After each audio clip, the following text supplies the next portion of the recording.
Bom dia, amados. Quero saudá-los com a graça, a misericórdia e a paz do Senhor. Amém? Hoje nós vamos falar do Salmo 34, mas antes vamos orar, pedindo a direção de Deus. Senhor, nós te agradecemos por esse momento, que o Senhor possa nos dar compreensão da tua palavra, que nessa manhã estaremos meditando, que podemos praticá-la no nosso dia a dia. É a nossa oração em nome de Jesus. Amém. O Salmo 34 é um dos meus salmos prediletos. Em alguns aspectos, eu me identifico muito com ele. Se vocês observarem em suas Bíblias, vão ver que o Salmo 34 é um salmo de Davi. E esse salmo foi escrito num contexto quando Davi foi apreendido, foi preso pelos soldados filisteus e levado até o rei filisteu. E lá ele se fingiu de louco. E o rei já tinha muito loucos para ele cuidar lá e não queria mais um e mandou Davi embora.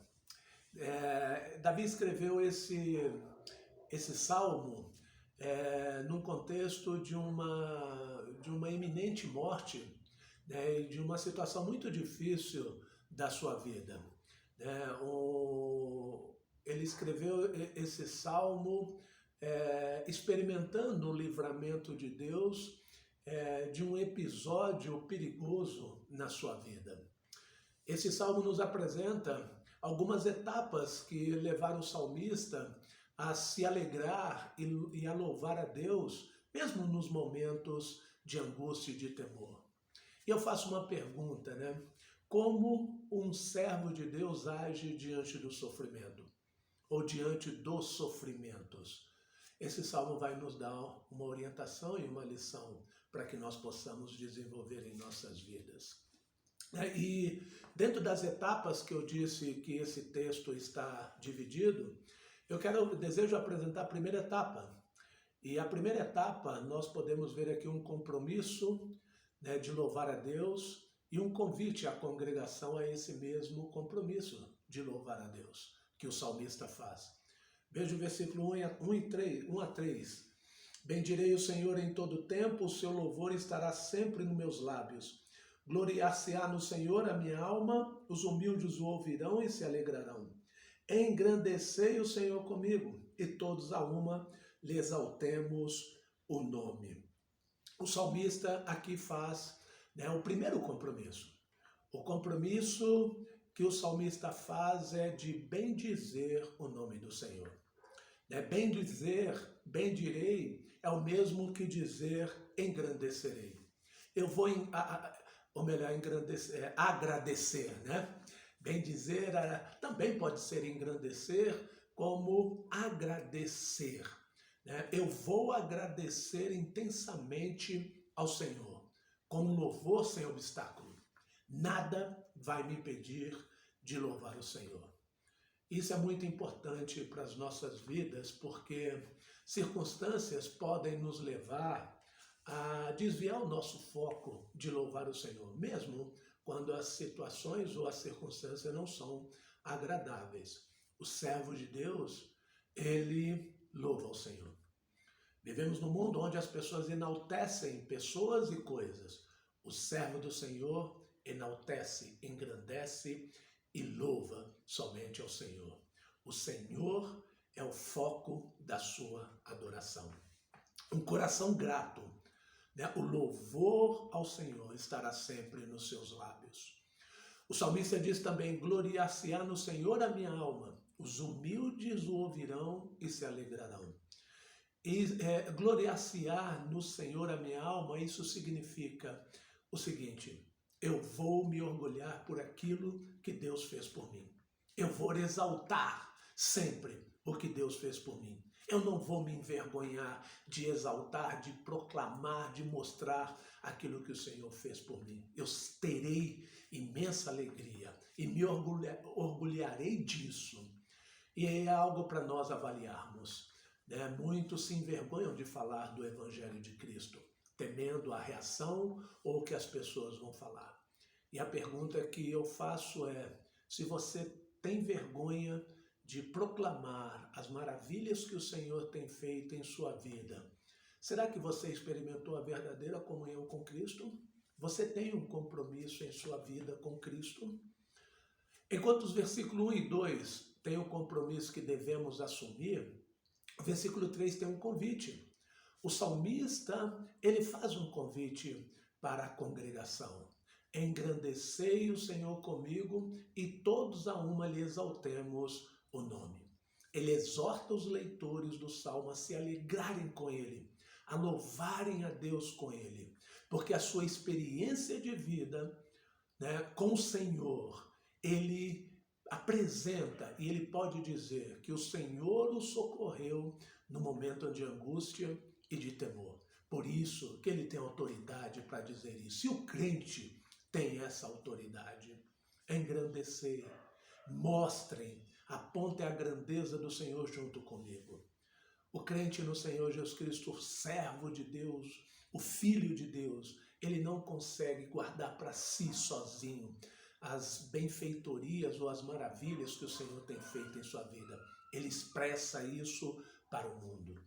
Amados, quando somos gratos a Deus por aquilo que Ele fez e faz em nossas vidas, nós queremos passar essa verdade para o mundo. Nós queremos contagiar o mundo. É um sentimento que a gratidão não pode ficar somente para conosco. Queremos passar para o mundo, transmitir essa alegria a outros. O salvo, o servo de Deus, ele não quer guardar consigo, ele quer influenciar outros. A gratidão cristã não fica trancada dentro de casa. Você tem essa vontade, irmão, de influenciar outros por sua gratidão, por aquilo que o Senhor tem feito em sua vida? E principalmente nesses momentos difíceis que você esteja enfrentando, testemunha ou testemunho do que o Senhor fez por você. Independente da circunstância que você está enfrentando agora, Ele te livrou da condenação da morte e te deu vida eterna através de Jesus. Ele te deu o Espírito Santo que o levou a reconhecer o seu pecado e a confessar a Jesus. Que grande milagre, que grande maravilha, e que nós devemos testemunhar isso para o mundo. Na sequência, ele apresenta a segunda etapa, um compartilhar. Ele compartilha, né, o livramento do perigo que ele obteve de Deus. Veja o versículo 4 a 7. Busquei o Senhor e ele me acolheu, livrou de todos os meus temores. Contemplai-o e sereis iluminados, e o vosso rosto jamais sofrerá vexame. Clamou este aflito e o Senhor o ouviu e o livrou de todas as suas tribulações. O anjo do Senhor acampa-se ao redor dos que o temem e os livra. O salmista até aqui ele compartilhou do compromisso e do convite. Agora ele quer compartilhar, né, daquilo que o Senhor fez por ele. Os motivos que o levaram a compartilhar do seu compromisso e de convidar a congregação a adorar, a louvar o Senhor. O que aconteceu com Davi despertou nele o compromisso, como também despertou nele o convite a adorar o Senhor. Porque ele assumiu o compromisso nos versículos 1 e 2. É porque ele fez o convite nos versículos 3. Aqui estão os motivos. Primeiramente, ele buscou o Senhor e o Senhor o atendeu. O Senhor o acolheu, como o texto disse. O Senhor escutou a sua oração e o atendeu. E não somente ouviu a sua oração, e a forma de atender foi que o livrou de todos os seus temores.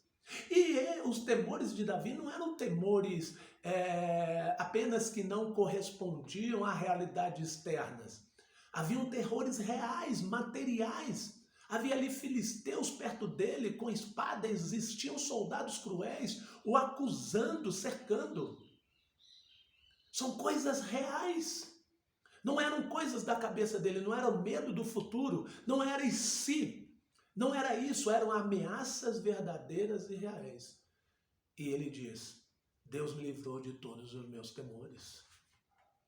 E na sequência, no versículo 5, ele diz, contemplai-o e sereis iluminados. É um apelo que o salmista faz no meio de tudo isso.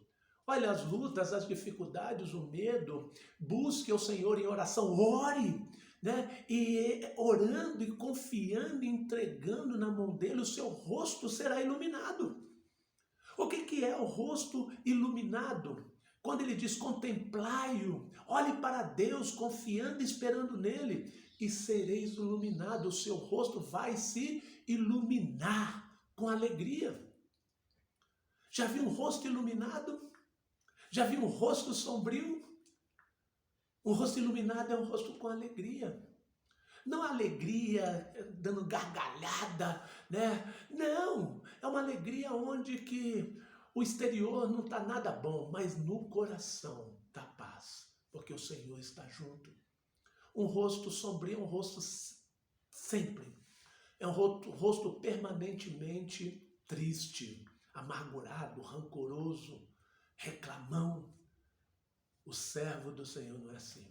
Aquele que olha para o Senhor e o contempla, confia nele, o seu rosto será iluminado. A tristeza vai haver sim, mas não é permanente, amados. E o rosto do servo de Deus jamais sofrerá vexame. Quando você tiver o rosto envolvido em sombra, contemple ao Senhor. Ele restaurará sua alegria, mesmo que o sofrimento seja intenso. Isso é muito importante para que nós possamos viver nesse mundo mau e com as dificuldades cada dia piores. Ele diz na sequência do seu testemunho, clamou este aflito e o Senhor o ouviu, né? E o livrou de todas as suas tribulações.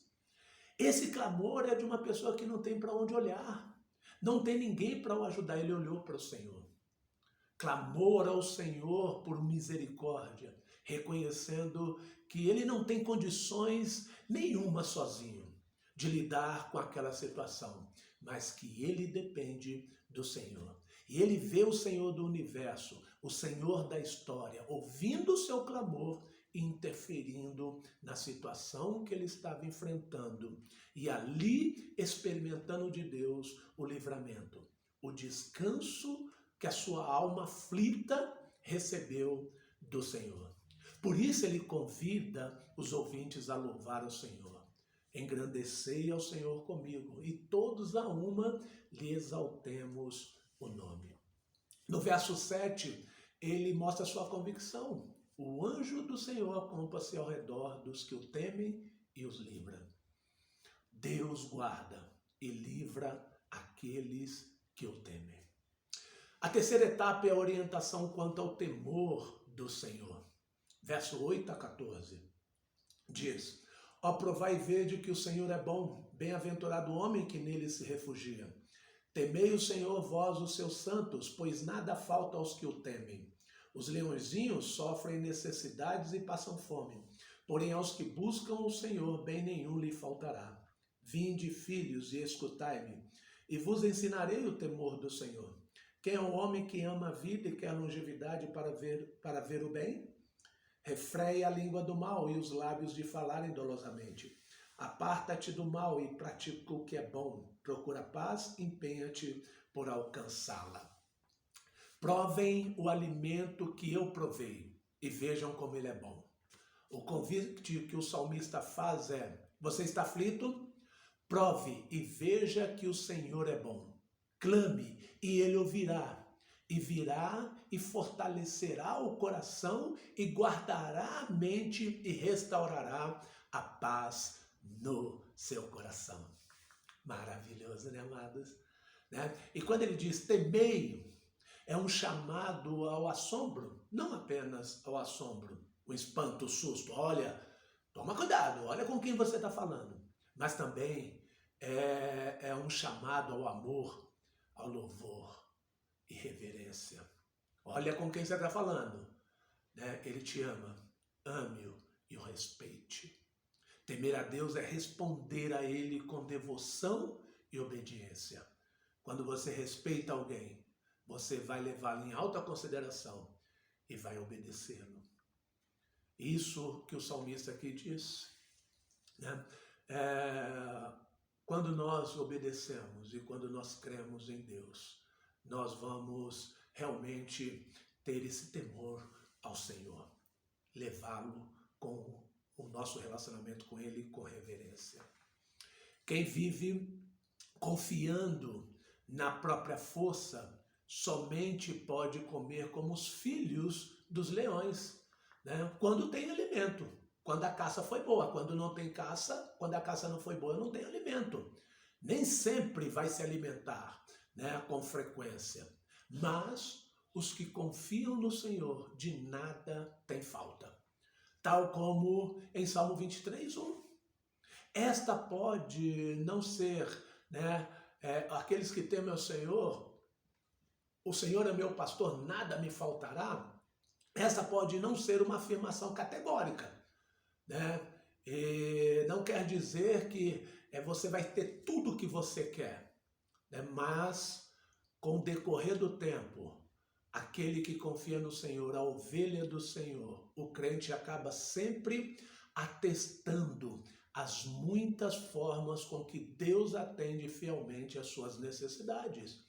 Muitas vezes não é aquilo que eu quero, mas é aquilo que eu necessito, por isso que nada me faltará. Né? O Senhor não deixará de agir em prol dos seus. Isso é uma verdade e nós devemos acreditar e confiar nisso. Versos de 11 a 14, né? Vinde meninos, né? Vinde filhos, escutai-me. Davi assume o papel de um sábio que se dirige aos jovens, né, para ensiná-lo. Né? E dentre esse ensino ele diz, aparta-te do mal. Nesses versos de 12 a 14, Davi ensina a importância da moralidade e ética para viver bem. Isso que o Senhor diz. Isso que é o temor ao Senhor. E a quarta e última etapa é a declaração de louvor a Deus. Verso 15 a 22 diz: os olhos do Senhor repousam sobre os justos, e os seus ouvidos estão abertos ao seu clamor. O rosto do Senhor está contra os que praticam o mal, para lhes tipar da terra a memória. Clamam os justos, e o Senhor os escuta e os livra de todas as suas tribulações. Perto está o Senhor dos que o temem, dos que o têm o coração quebrantado, e salva os de espírito oprimido. Muitas são as aflições do justo, mas o Senhor de todas os livra. Preserva-lhe todos os ossos, nenhum deles sequer será quebrado.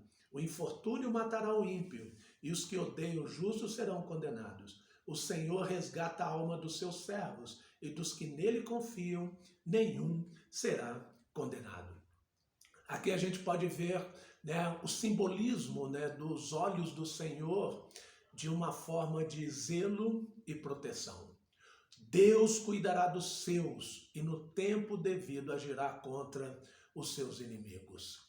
O Senhor os ouve, né? O Senhor está perto dos seus, né? O Senhor está cuidando dos seus. Aqueles que estão com seus corações esmagados pela aflição, o Senhor cuida, e isso é certo.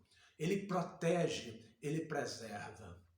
E o salmista resume no versículo 22, dizendo que, oferecendo o louvor ao Senhor, que salva aqueles que põem nele a sua fé. A nossa esperança está no Deus vivo. Aceitemos o seu convite. Engrandecei o Senhor comigo, e a todos a uma lhe exaltemos o nome. Oramos. Obrigado, Jesus, por essas verdades. Que essas verdades adentrem os nossos corações e façam morada, exteriorize no nosso dia a dia. Quantos amados estão nesse momento passando por sofrimento?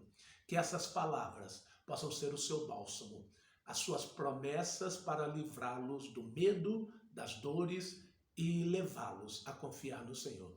Porque o Senhor é onisciente, o Senhor sabe de todas as coisas.